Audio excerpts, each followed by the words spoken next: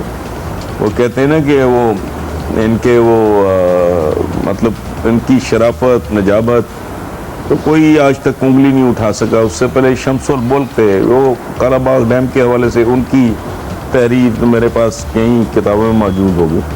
سو ایک ایلیمنٹ ہے, اور ظاہر ہے بوقت ضرورت انہوں نے اپنے آقاؤں اور سرپرستوں کے پاس ہی بھائی پناہ لینی ہوتی ہے نا, تو اس میں تو کوئی حیرت کی بات نہیں ہے.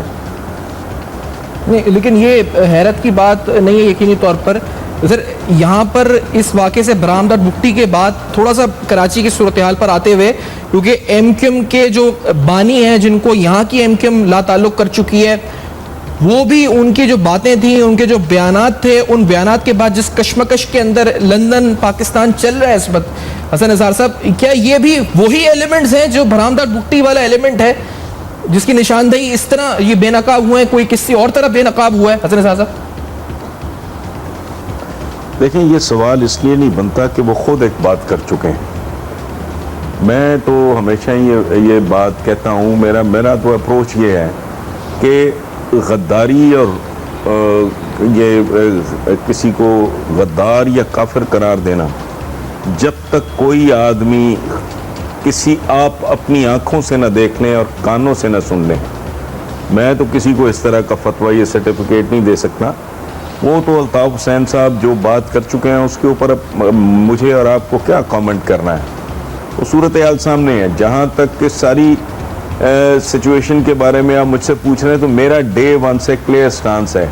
جس دن اس سلسلے کا آغاز ہوا اس دن ہمارا ایک پروگرام ہوتا ہے رپورٹ کارڈ, وہ تھا, اور تب سے لے کے اب تک میرا تو کوئی سٹانس تبدیل نہیں ہوا. جب انہوں نے لا تعلقی کا اعلان کیا تب بھی کہا گیا کہ جی یہ کوئی ڈرامہ ہے, یہ فلانا ہے, تو میں نے تب بھی کہا تھا بلف ہے تو کال آف ہو جائے گا, لیکن میرا نہیں خیال کہ یہ بلف ہوگا. ان کی باتوں پہ یقین کرنا چاہیے اور مناسب وقت کا انتظار کرنا چاہیے, بیکاز اگر یہ کوئی ڈرامہ ہے یا جھوٹ ہے, یہ بلف ہے, یہ کال آف ہو جائے گا, یہ پکڑا جائے گا. لیکن کرائن سے اندازہ ہوتا ہے جو ایونٹس جس طرح ہو رہے ہیں کہ اس کے بغیر اب کچھ چارہ رہ نہیں گیا, اور اب تک جو صورتحال ہے اس کے مطابق ہی جا رہا ہے.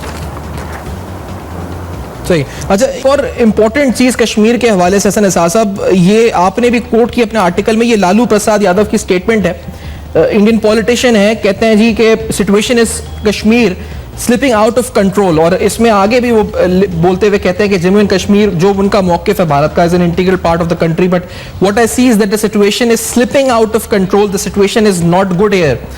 یہ لالو پرساد بڑے معروف, یہاں پر بھی پاکستان میں ان کے چرچے کیے جاتے ہیں اکثر. حسن صاحب, بھارت سمجھ رہا ہے کشمیر ہاتھ سے نکل رہا ہے, یہ آہستہ آہستہ ایریورسبل صورتحال اختیار کر رہا ہے, آپ نے لکھا, آپ کے الفاظ میں ایریورسبل آپ نے کہا تھا, تو یہ پہنچ چکی ہے تحریک وہاں پر یا ابھی پہنچے گی اس نقطے پر؟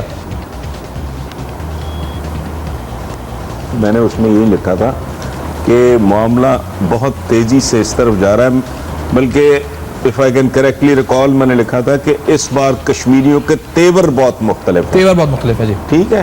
یہاں میں نے کہیں پڑھا تھا, میں آپ کو یاد دلاؤں, بڑی خوبصورت بات ہے. ذوالفقار علی بھٹو مرحوم دورے پہ تھے الجزائر میں, تو انہوں نے اس وقت وہاں کے جو پریزیڈنٹ تھے بومدین, ان سے کشمیریوں کے حوالے سے بات کی, تو انہوں نے کہا کہ mister prime minister please come with me. وہ ایک لمبی واک کے بعد ایک کھڑکی کی طرف لے گئے, انہوں نے پردہ ہٹایا کھڑکی کا اور کہا کہ ہمارے پرائم منسٹر جو تھے اس وقت بھٹو صاحب, ان کو کہا جس دن کشمیری اتنا بڑا قبرستان بھر دیں گے دنیا کی کوئی طاقت ان کی آزادی کو نہیں روک سکتی. یہ بڑا زبردست جواب تھا. کشمیریوں کی سٹرگل اور آزادی کے حوالے سے میرا خیال ہے بومدین کہ اس جواب سے بہتر جواب ہو نہیں سکتا. آزادیاں اس طرح نہیں ملا کرتی. یہ کوئی آپ شٹاپو کھیل رہے ہیں, یہ کوئی پنگ پونگ کھیل رہے ہیں, آپ کوئی آنکھ مچولی کھیل رہے ہیں. یہ زندگی موت کا کھیل ہے بھائی. اگر آزادی چاہیے تو پھر چال ڈبل کرو جیسے بڑا جواریہ کرتا ہے. کیا آپ نے 100 ہارا ہے, اگلی چال 200 کی, وہ بھی ہار گئے, اس کا مطلب ٹوٹل 300 ہار گئے, اگلی چال 600 کی, وہ بھی ہار گئے, 600 پلس 300 900 کی, اگلی چال 1800 کی. ان کے اعصاب ٹوٹ جائیں گے. یہ میں دیکھیں, میں زندگی میں پہلی بار میں ایموشنلی اس معاملے میں انوالو ہوا ہوں, صرف اس لیے کہ مجھے لگا ہے کشمیری واقعی اپنے پیروں پہ کھڑا ہو گیا ہے, اور وہ ہر قیمت پہ اب اس کو یہ جو ٹنٹا ہے وہ ختم کرنا چاہ رہے ہیں. اس کو قربانی جو ہے وہ تو کم سے کم قیمت ہے آزادی کی. اگر وہ دینے پہ آمادہ ہیں تو ایک چھوڑ 1001 مودی بھی ہو, دنیا کی کوئی طاقت اگر کوئی غلام رہنا نہ چاہے تو اسپارٹیکس کی طرح وہ صلیب پہ چڑھ جاتا ہے, غلام نہیں رکھا جا سکتا اس کو. سو جتنی ڈیسپریشن آپ کو انڈیا میں نظر آ رہی ہے, ایک تو ان کا مائنڈ سیٹ خاص ہے جو ہم نے شروع میں بات کی, آپ نے بھی کی, ایک تو خاص مائنڈ سیٹ ہے ان لوگوں کا جو اس وقت اقتدار میں ہے. دوسرا جو فرسٹریشن اور ڈیسپریشن کا ایک عالم ہے, اٹس اونلی بیکاز انہیں کشمیریوں کا تیور ہی وہ نہیں ہے جو آج تک ہم دیکھتے آئے ہیں. ہم بڑی بڑی باتیں کرتے رہے اور وہ یہ کوئی پاکستان کیا اخلاقی فلانا سپورٹ سب اپنی جگہ پہ ہے.